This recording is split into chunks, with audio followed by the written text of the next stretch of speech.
Welcome back to the Radio Academy podcast. I'm your host, Georgy Jameson, and this week we have a specially extended episode from the Crossed Wires Podcast Festival in Sheffield. Let's start on Friday with the launch party in Leah's Yard. In a moment, you'll hear festival co-founders, broadcaster Alice Levine and CEO and founder of the podcasting company Persephonica, Dino Sofos. But first, welcoming everyone to the city was the third founder of Crossed Wires, James O'Hara. Welcome to Sheffield. Welcome to year 2 of Crossed Wires.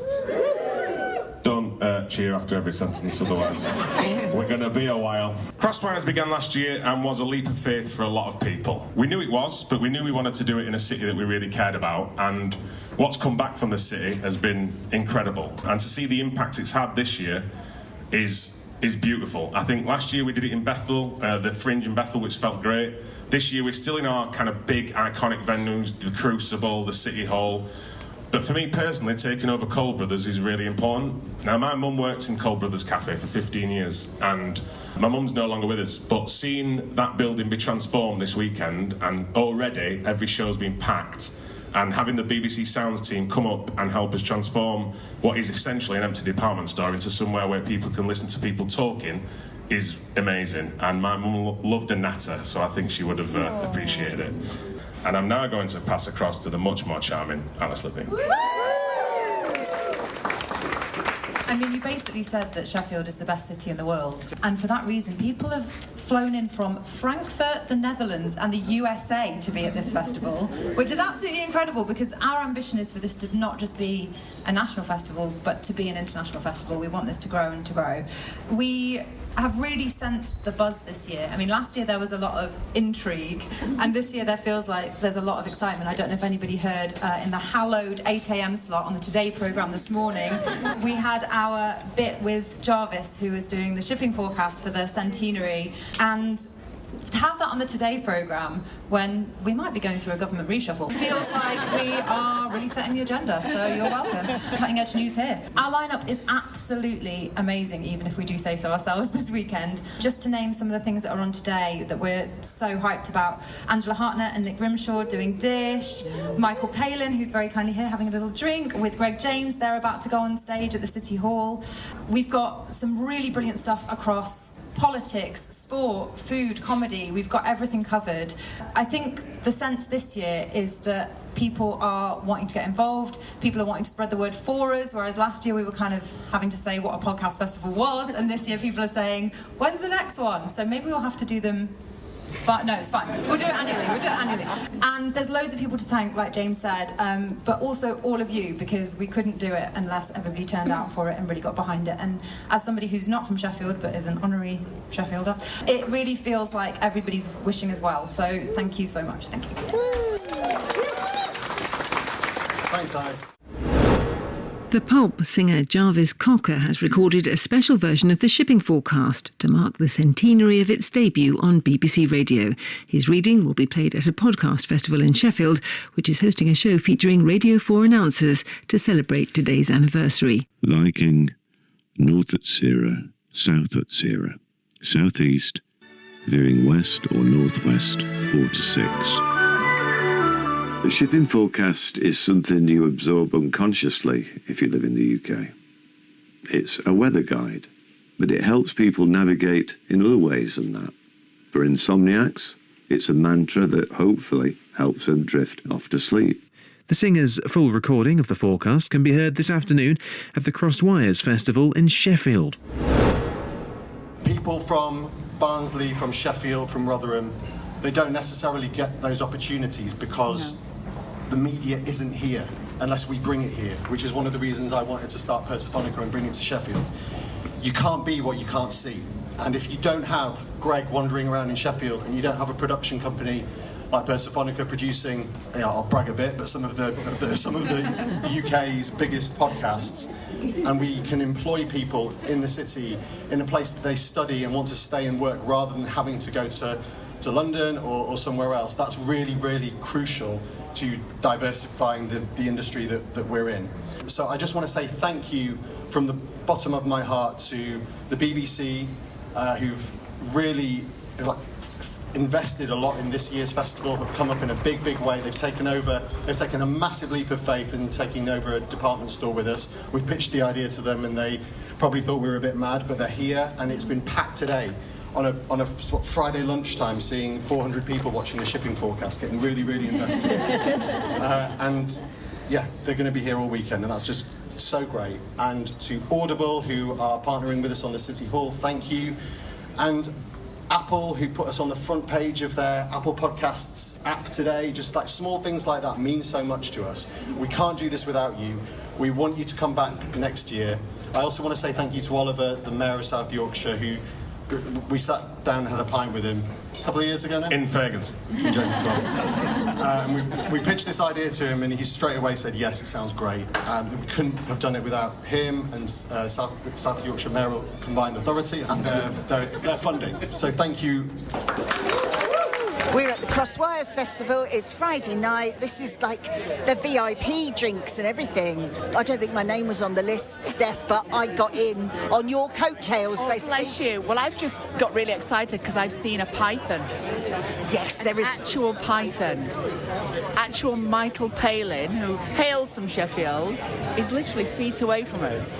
And as a comedy nerd, to be in the presence of a python is quite wow. You're all right, you're mates with John Cleese.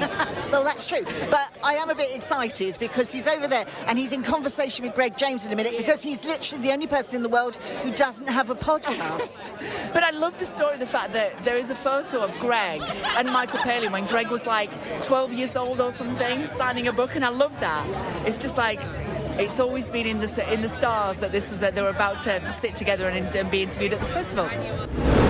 And I guess it's testament to you always saying yes to an adventure, really, and you would just follow what felt right to you, and then these things have a way of working themselves out. Yeah. That served you quite well in life. That's true, and it's got to be something, I feel it's got to be something that really engages me, kind of mentally and physically in a way. You know, it's like, I suppose that's why I ended up doing the travel shows, because we could have gone on and done films. I made a lot of films at that time, but that was basically learning the lines, turning up, being filmed.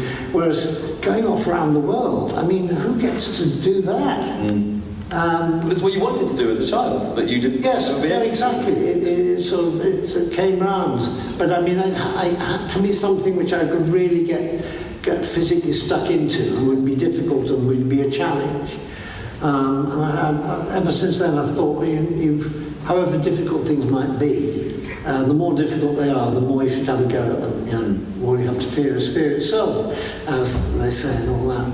But yeah. You say that Helen told you what you weren't good at, but she obviously thought you were good at doing those travel shows, but also she'd be conflicted because you'd be away for quite a lot of the time. No, she wasn't conflicted. She was a great idea. She was giving me maps and atlases for Christmas.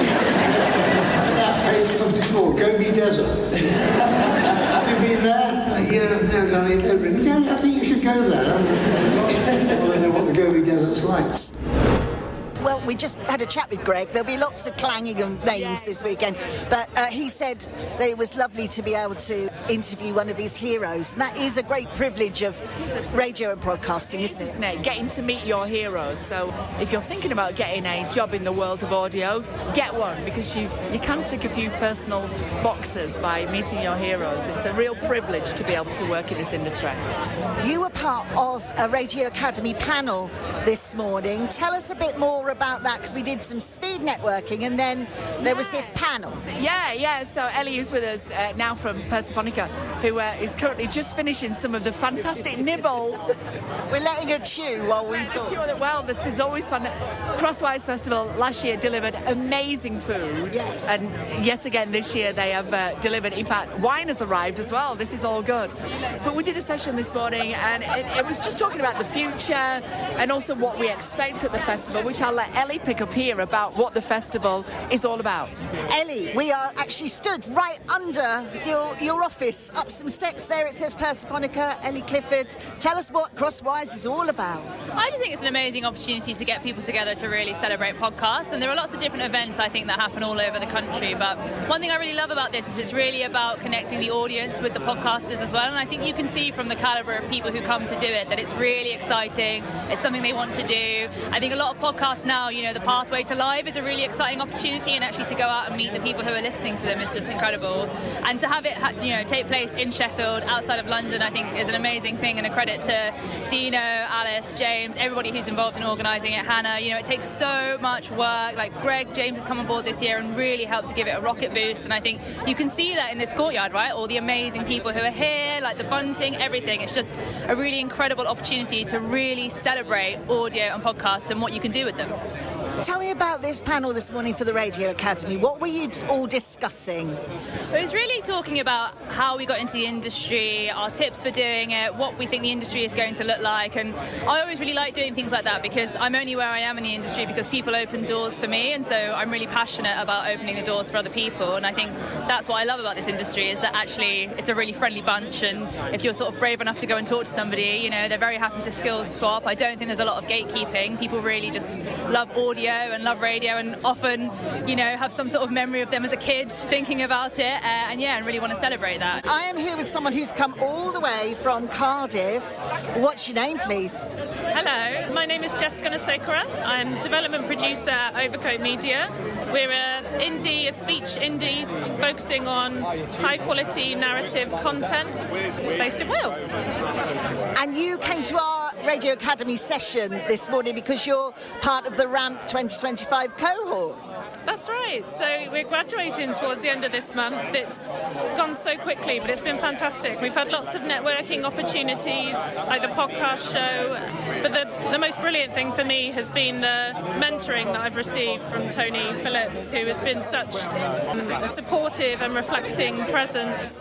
And he's been able to kind of really coach me with inside knowledge about working with the US, which is something I'm particularly interested in for Overcoat Media. I went to New York a couple of weeks ago developing a project, and Tony happened to be there at the same time, and bless him, he checked in on me every day, checked that I was okay with the meetings I was going into, and everything is amazing, above and beyond.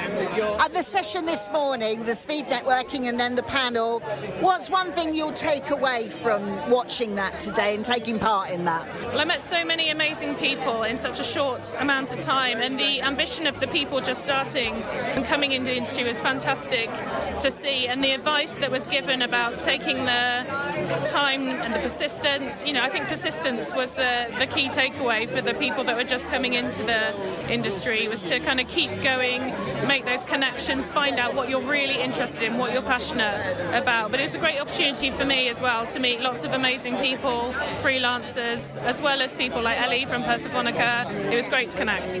Let's hear now from some more delegates who went along to our Foot in the Door speed networking session that opened the Crosswires Festival on Friday morning.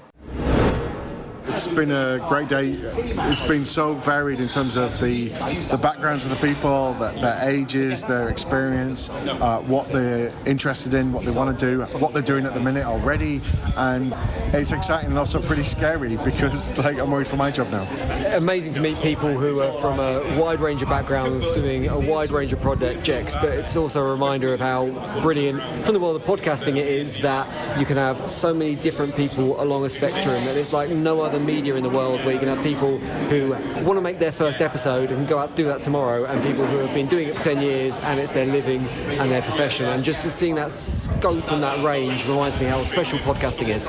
I think I'm slightly biased because I work in radio, but I think it's an incredible industry, and I think that people are passionate about being in the industry, and also they want to develop their careers, and people are really ambitious. And what I found really interesting today was that people had ideas about podcasts, and instead of being a bit nervous to start them, they've gone straight ahead and just done it. And I think if you're wanting to get into a bit of podcasting, a bit of radio, and you've got no sort of knowledge on how to do it, just start, put your content out there, see what the feedback's like, and you'll be fine. Can't wait to hear you all. It's been a really great day. It's been so great to hear people's ideas and get talking to people in the industry, and just to really connect with people who are doing the things that I want to be doing. My mind is like soup right now. I've got so many ideas, but the broth is brewing. So I'm Trudy Wright, and I'm here because I wanted to gain more insight into broadcasting. I'm currently doing my undergraduate degree in modern languages and cultures, French and Spanish. Bonjour. Bonjour. And I'm going to do the Masters in Broadcast Journalism. Just wanted to see what kind of people would be here today and to have a nice informal chat. What's been the highlight for you? Who was the person that you really enjoyed to, or what was the most insightful thing you've taken from today? So there's a lot, actually. I was speaking with one guy who, when I mentioned doing the languages, he said that he's dealing with Spanish media and that he'd be very interested in somebody doing translation for him and that I might fit that role. So I thought that was obviously a brilliant opportunity, and I'll I'll send him an email.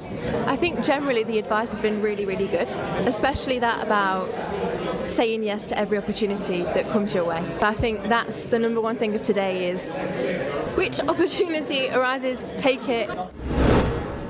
I'm in the BBC Sounds Garden at the Crosswires Festival. It's Saturday morning, and it's fabulous. You get these headphones and you can listen to, there's Radio 1, you can listen to podcasts, whatever you want to do. I'm in a deck chair that I doubt I'll be able to get back up out of, but at least I didn't sit on a beanbag because I would have never got up from that. There's a canapé above me. Canapé? No, that's what you eat before you have dinner, isn't it? Canopy. There's a canopy above me. There's a canopy above me. Keeping the sun off because it's a beautiful day. We're right outside City Hall, between City Hall and the Cole Brothers. Now, the Cole Brothers was the old John Lewis building. Before that, it was Cole Brothers department store here in Sheffield. It's an iconic building, and this is the first time it's being used for any kind of events at all since John Lewis left about 3 or 4 years ago, and it was closed up. There is a massive queue outside for the Sara Cox Book Club podcast, which is going to be on there very shortly, which I'm going to go into. We've got Frank Skinner later, and it's the buzz around the city with this podcast festival is absolutely incredible. It's so good, and it's so many people here waiting to get into Cole Brothers to go and see the podcasts this morning. It is just the talk of the town. It's fabulous. I'm going to chat to some of the volunteers in a moment and ask them a bit more about these headphones and what you can experience and immerse yourself in here in the BBC Sounds Garden. So I'm here in the BBC Sounds Garden, Saturday morning, beautiful day, and I'm with one of the lots of the volunteers actually, who are manning this stall. Tell us a bit about it, because I've got some of the headphones here in my hand. What do I do with them? Well, yeah, so this is the Sounds Garden, and with the headphones, the idea is you're going to sample some of the BBC's excellent output. We've got some of the streams of the Radio 1 and also some samples of BBC podcasts. So, yeah, you can just relax, sit back and sample some BBC output, and then hopefully go home and listen to some more. So this is a great way of getting people interested in podcasts, give them a little bit of a taster, and hopefully they'll find something they like. Yeah, and you can also get a nice photo behind a BBC microphone as well. What have you listened to so far? There was a bit of Radio 1, and I could hear Rylan as well, but is that one of the podcasts? Because he's not on till this afternoon, is he live? Yes, that might be Rylan, How to Be in Love. Oh, the new podcast, yeah. Yeah, that's done really well, actually. Some great guests on there. Stephen Fry, that episode in particular, did really well. So yeah, definitely worth listening to. We've just watched the Radio 2 book club session here at the Cole Brothers. Sara Cox is with me. That was fascinating, and I've read that book because a friend of mine got it for me in hardback, so I'm ahead of the game. Which book have you read? The one You Are Here. You Are Here. Yes, because we talked about so many books. Well, this is it. We were talking about David Nichols's back catalogue. I mean, the best nugget that we got, I think, was that one day was going to be called St Swithin's Day, was his idea for the original title, till his editor was like, no, David, that's... And no one Anyone can spell it. You Are Here, which is about a huge walk from St Bees in Cumbria all over to Yorkshire, was that was going to be called Walking and Talking. Yeah, we all vetoed that. Yeah, we were all, the audience is like, no, it's good. It's good that it's called You Are Here. Yeah. This sounds very live now with the 222 in the background. They're doing the soundtrack for the Guardian politics one. I love a hairy-bottomed roadie doing a 222 in the background.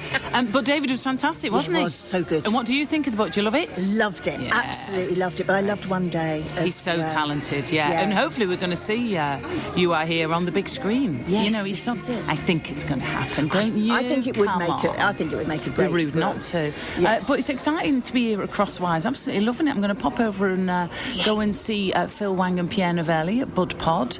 Myself and Claire are DJing for Teen Commandments. That's our little podcast, which is growing, which we love doing. I love it, and I have a teenager, and so it is essential listening. Now, are you following and you're listening and you're making sure you listen every week? Yes. And you do know there's no advice to be had on this podcast, yes, don't you? No, it's fine. It's okay. And also, I'm now not having good eye contact with you because you know a lot about my personal life as well.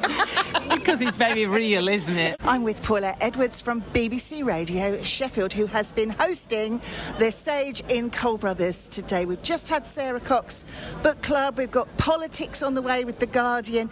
Tell me about your involvement with Crosswise, Paulette. So I've been involved from earlier with the Talk Up, and I was honoured to be asked to be the host of the weekend and just to feel a bit of the love for Cole Brothers, because we all missed it and we were all a bit sad when John Lewis left Sheffield. Yeah. And the building's been standing there for a while. So I think a lot of people, I mean, obviously they're here to hear the wonderful podcast and to see some remarkable people.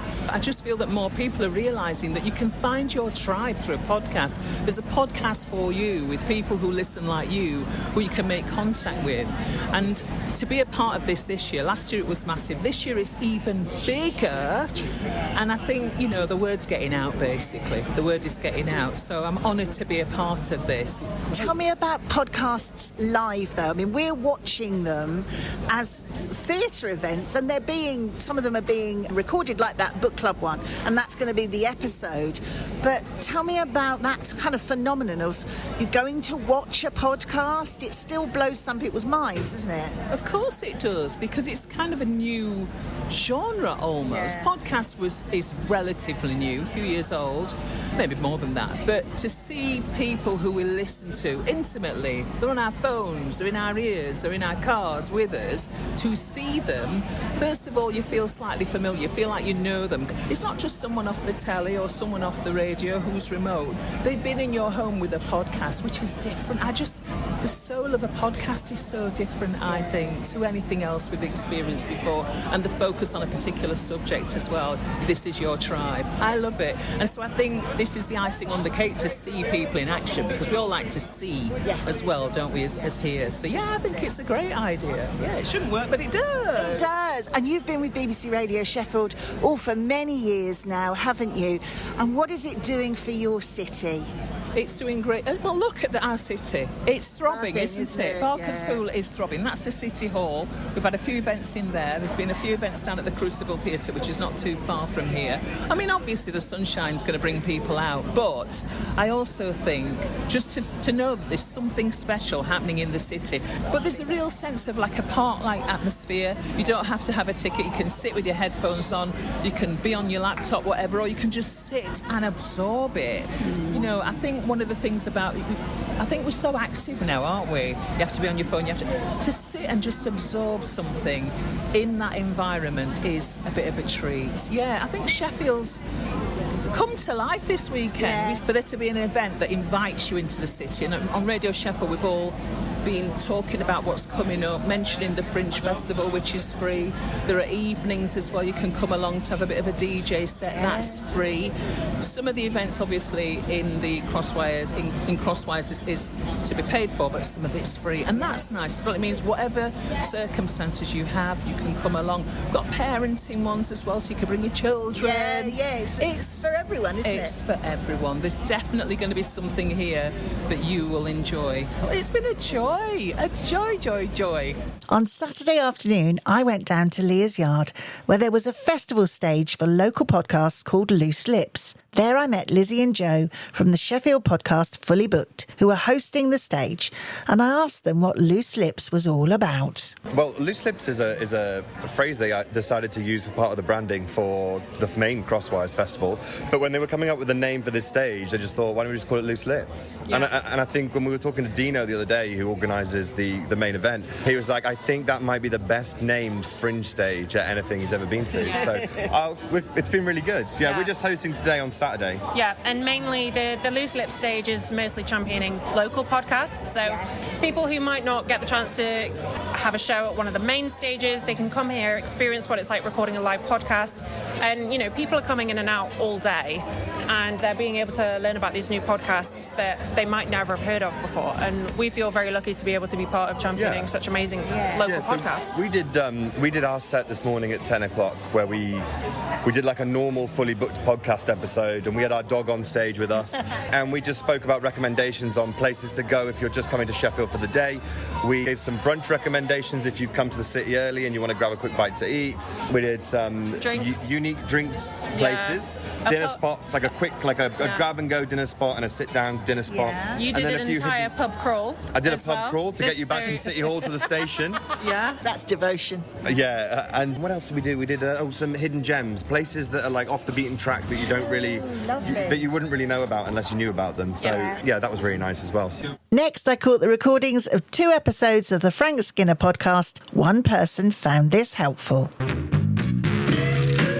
This is One Person Found This Helpful with me, Frank Skinner.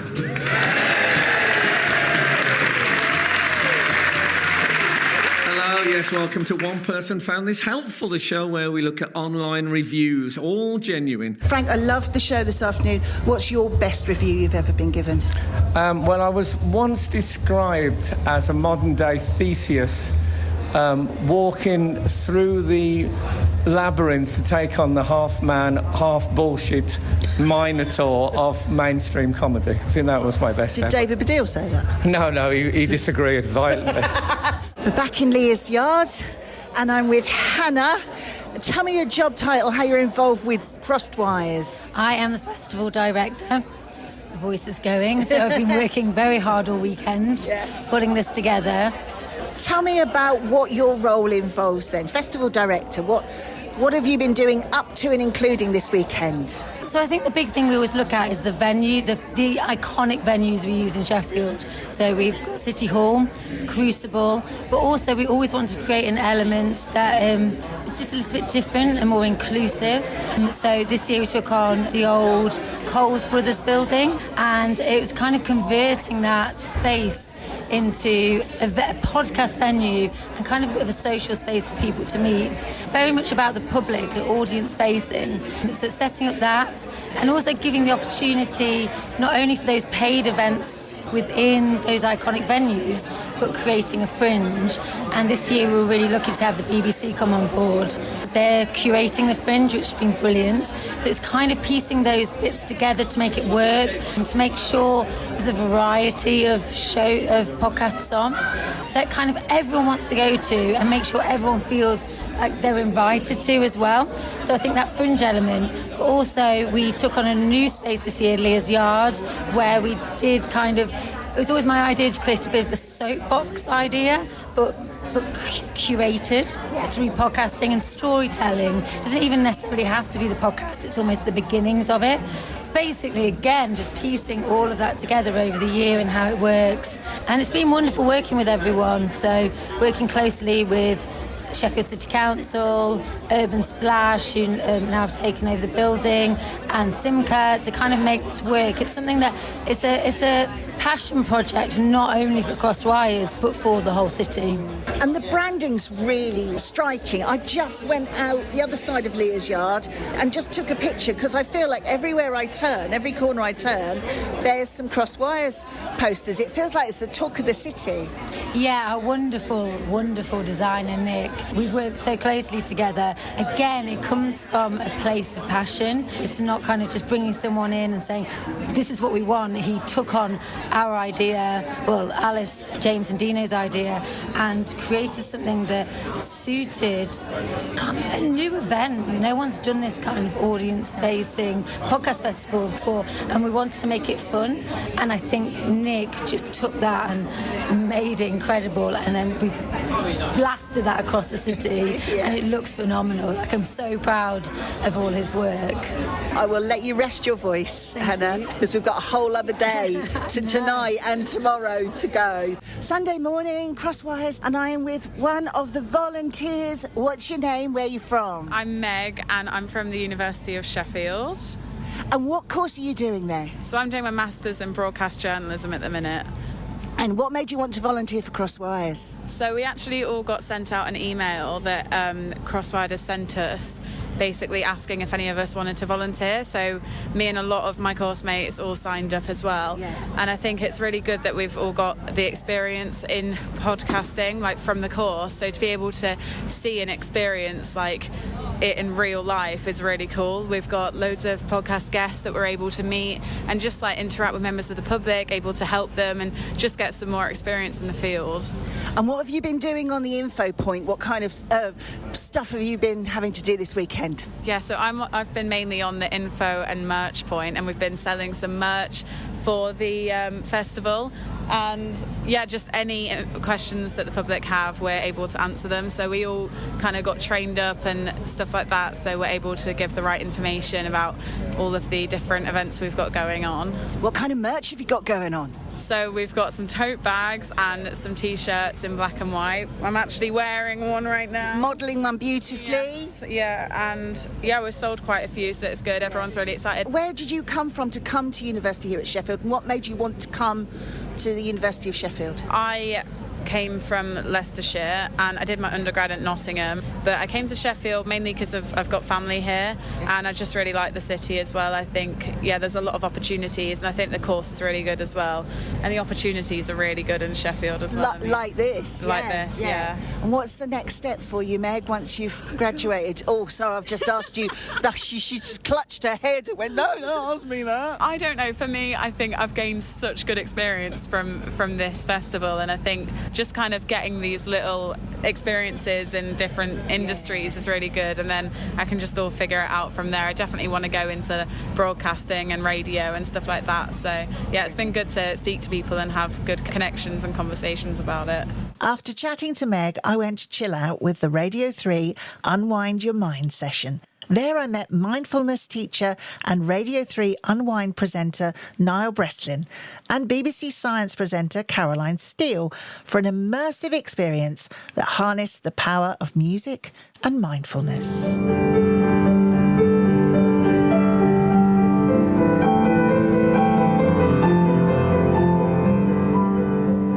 We've just watched a fantastic session, Radio 3 Unwind, with Caroline and Niall. Mm-hmm. The music was beautiful. Tell me about that. Yeah, I wrote the album about over the last 2 years. I was kind of struggling to work with certain people who were finding meditation and mindfulness really difficult, and I actually only wrote for them originally.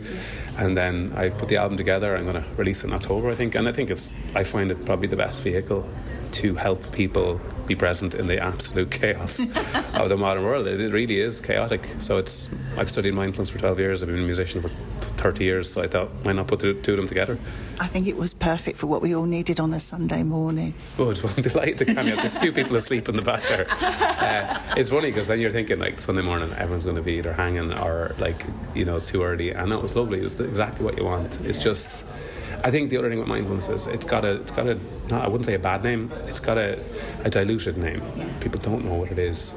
They find it overwhelming because the modern world and our culture has become just so fast and so intense that it just feels frazzling for people. So when you actually say to people, you don't need to keep up all the time, and you have to kind of allow them to say that, you can get off the juggernaut. It doesn't mean you're going to slow down or not be successful or ambitious. It just means you know how to rest. And I think rest is something I'm a huge fan of. And Caroline, you look at the science behind things like mindfulness. I when I first heard about mindfulness or gave it a go, maybe, I don't know, a decade ago, was quite sceptical.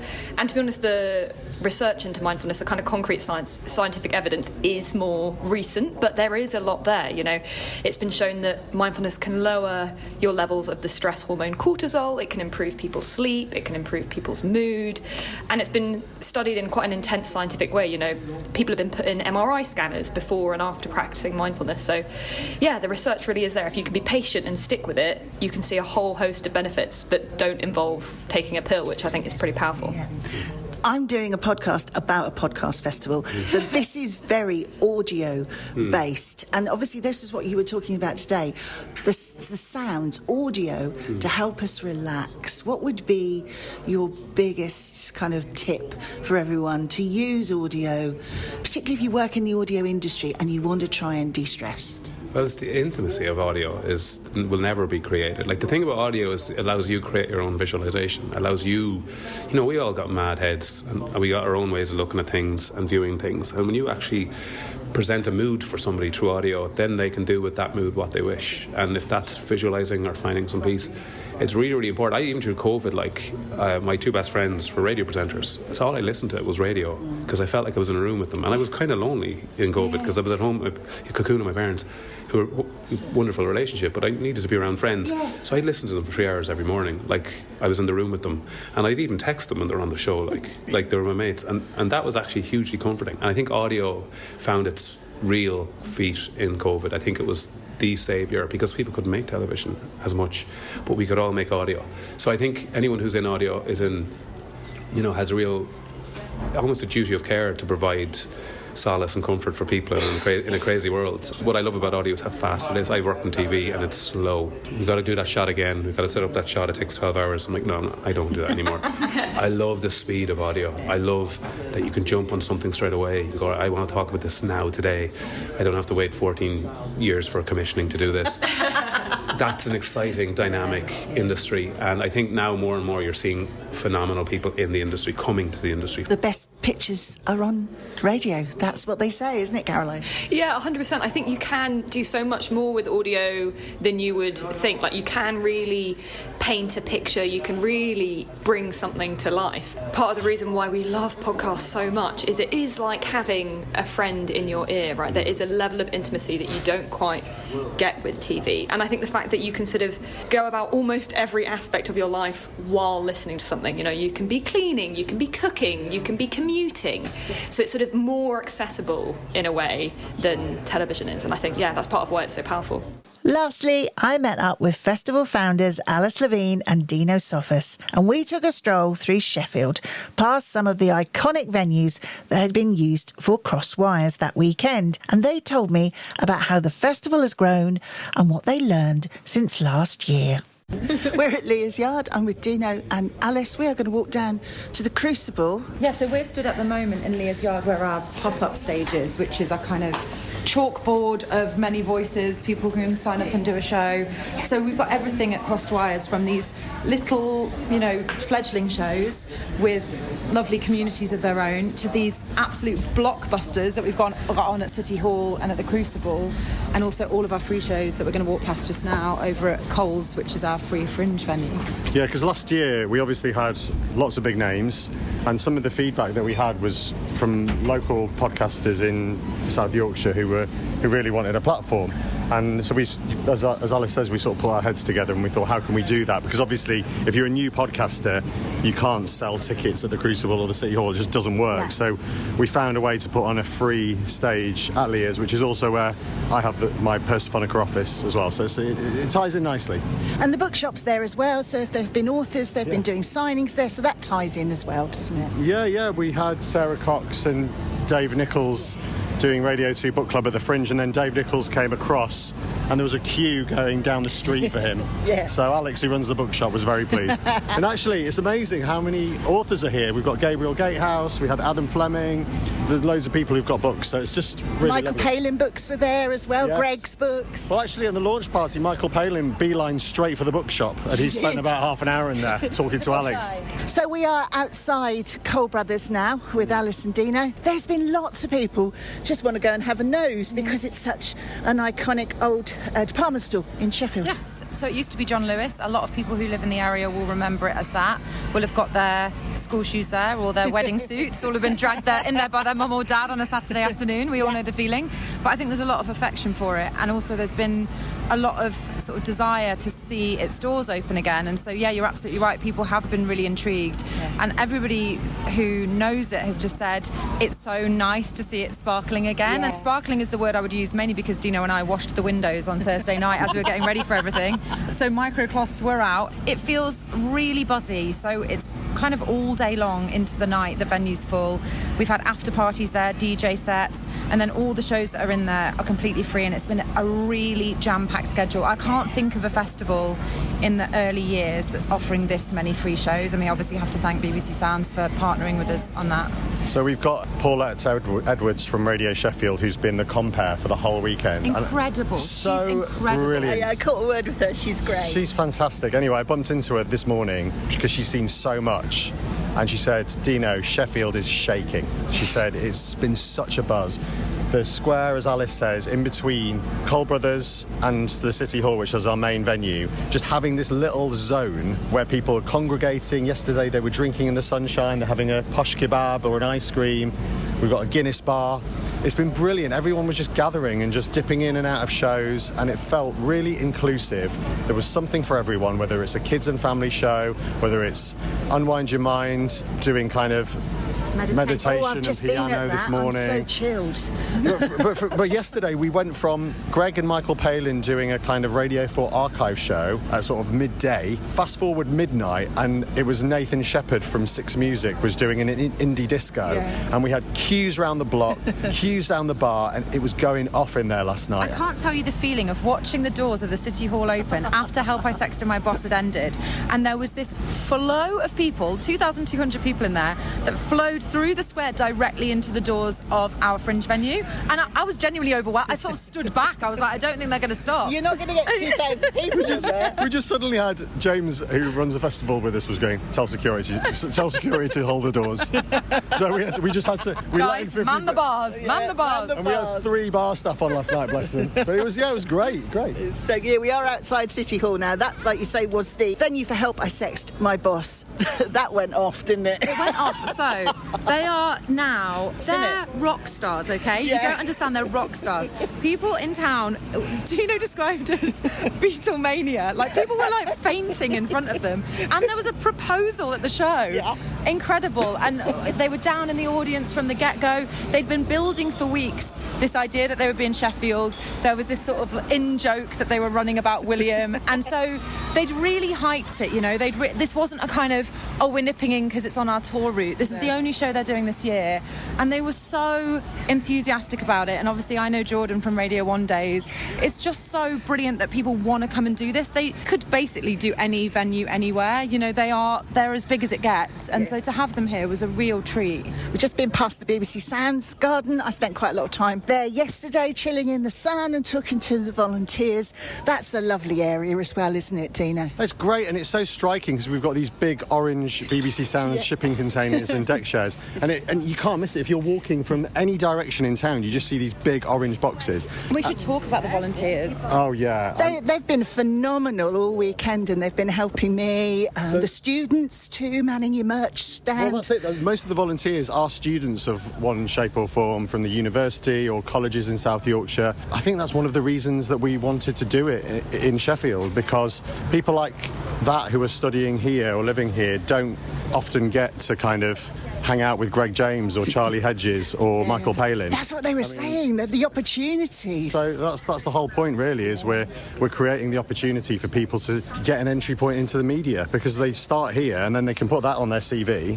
I mean, last year, actually, we were talking this time last year, Georgie, or it was in May last year, wasn't it? So, yeah. But last year, one of our volunteers, Kaylin, had a chat with me the Monday after Crosswires, saying, "Oh, I really enjoyed it. I was about to leave Sheffield to move back to Ireland." And I said, "Well, hang on a second. Why didn't you come in and do some work experience?" And he's now employed as an assistant producer at Persephonica, and he's working on Lily Allen's show and Dua Lipa's show.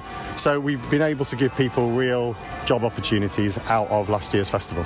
That's amazing. That's so good. We're crossing the square now. Nowhere's very far in Sheffield. That's one of the things I love about Sheffield. Throw, isn't it? It really is. And that's actually part of... I mean, it's a huge part, actually, of what we thought about when we were planning the footprint of the show. We wanted it to be in iconic venues. We wanted to take over the city. And I think other places wouldn't have this genuine feeling of being able to bob between venues. I suppose in our mind, we had this kind of Edinburgh Fringe feel. And I think there's something really, really special about being able to go to a free show, then planning your nighttime activity, then going for a drink in the square. Like, you really can make a weekend of it. And we've bumped into some people this weekend who not only have come from places that you might imagine, like Leeds and Manchester and London. Somebody flew in from Germany. They said they had a connecting flight via Frankfurt, but they were from somewhere even further away. Somebody from the Netherlands, from the US. Like, people are really intrigued and excited about it. And I think last year was, I wonder if you'd agree, Dino, like a bit of an experiment to see like if this was the right thing and if it would land with people. Well, I think you described it really well, Alice, which is yesterday you said last year we had a festival name and a poster and we booked some acts and that was it. But you basically build it and hope they will come, and they did, but there's still last year there was a bit of curiosity of like, oh, what's all this about? So last year we established it in a small way. And this year it feels like it's just grown exponentially, and that's the amount of people buying tickets, the amount of shows we're programming, and the amount of stuff around the edges. But look, we're just at the start of this journey here. We've got 3 kids shows this weekend that have all been packed out, and the feedback from all the parents is we want a kids stage next year. We want a whole weekend. It's a lot of trial and error and seeing what there's real hunger for. The other thing I'd say as well is just what's helped it really grow this year is the involvement of BBC Sounds. We had a couple of guys from BBC Sounds up last year, and they reported back to the big bosses, and they said we want to get involved in a big way. So we said, well, why don't you partner with us on the Fringe and bring BBC Sounds to Cole Brothers? So we've been working for best part of a year with them on that, and they've brought some of their biggest podcasts, radio shows and stars, Frank Skinner, Russell Kane, Sara Cox. Newscast was packed. There were, standing room only at Newscast. Chris Mason, on one of the busiest political weeks of the year, was, in Sheffield Friday morning, and it was great. So government reshuffle or cross wires, you've got to make the call. He said that actually. He said, I really need to be in 2 places at once. But without them, it wouldn't feel as big. So our message to all the industry, and we've had support from Apple in different ways, Apple putting us on the front page of Apple Podcasts. All of that stuff just really helps grow Crosswires and gets it in front of people and gets people hearing about it. Our door's open, so if you're working at, one of the big podcast platforms or production companies, like Audio Always have brought 4 of their shows here this year, and they've all been packed. So we want to work with everybody across the audio industry to really create what, Danny Robbins last year called the Glastonbury of podcasts. You might call it the Edinburgh Fringe of podcasts. But whatever it is, we've got something really special here, and we want to grow it next year again. It has massively grown. I mean, I was here last year. I was very lucky, and you invited me back this year, and thank you both so much. But I've noticed it's big this year. In 1 year, how you've grown it. The thing is, you have to listen to the audience that are coming to see things, as Dino says. I think that really helps. And also the acts as well, everybody that joined us last year, it was a leap of faith. And hiya, this is Dino's daughter, who's been giving out stickers and helping with all the kids' shows. Yeah, this is our star employee. She's been giving out stickers. We're at the Crucible now. How have you enjoyed Crosswires? Was it good? What did you go and see? The science show. Did you see the science show? And did you see anybody yesterday? Did you sing any songs with anyone? Did you see Nick Cope? Nick Cope. Yeah. Lizard on a Rock.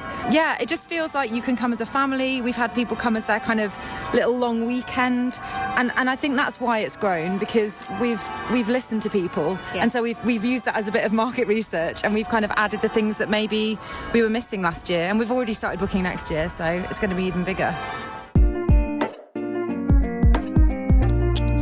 A massive thank you to everyone at Crosswires and Carver PR for all their help at the festival and making me so welcome. Keep an eye on their website, crosswires.live, for 2026. And there'll be more from Crosswires later on in the summer, when you can hear some previously unheard audio and best bits from the festival in one of our Summer Shorts podcasts. 30 Under 30 applications are now open.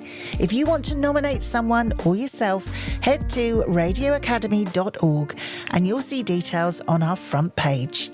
And keep an eye on our YouTube channel, because if you missed the 30 Under 30 webinar, then you'll be able to catch up on it very soon. Next week, our episode is all about 30 Under 30, with highlights from the webinar and a chat with Ricky Lee from our sponsors Air about what the scheme has meant to him and his company. I'll see you next week.